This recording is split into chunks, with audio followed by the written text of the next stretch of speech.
Deputy President William Ruto has rallied behind review of some sections of the elections law to allow a majority of Kenyans to run for elective positions. Ruto says provisions of Section 22 of the elections law of 2011 were unreasonable and inhibiting.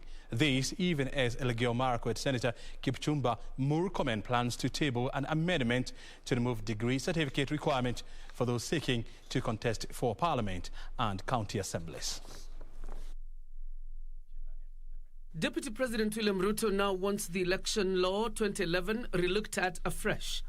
According to the Deputy President, the law, which was shelved in 2011 for 10 years, would lock out majority of Kenyans from leadership positions.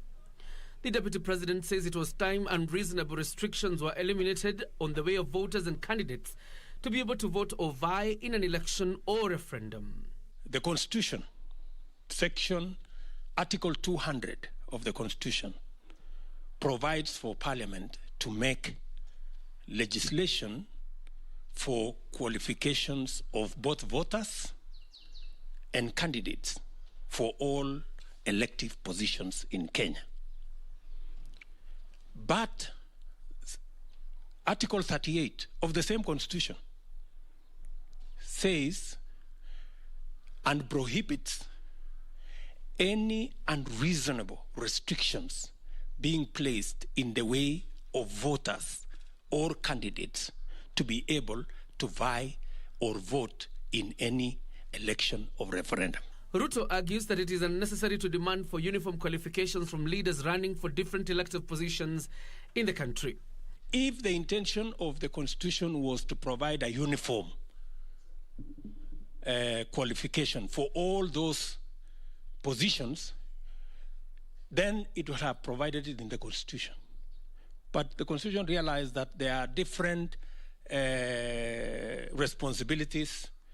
There is a variety of situations in Kenya, and the Constitution expected Parliament to exercise that legislative authority in a manner that takes into account all the considerations. And former Majority Leader in the Senate, Kipchumba Murkomen, wants Section 22 of the Elections Act 2011 amended so as to scrap the requirement for an academic degree for those vying for the position of MP and MCA.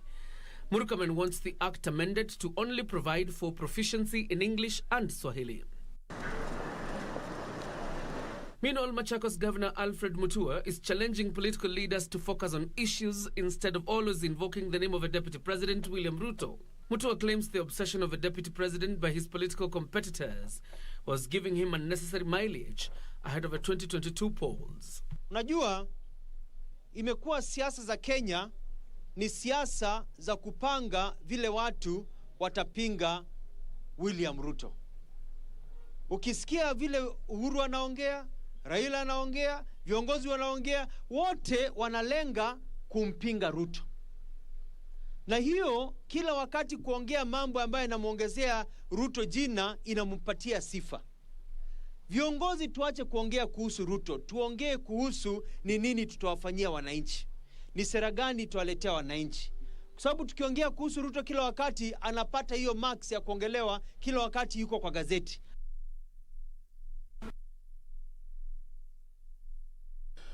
The court has directed the hearing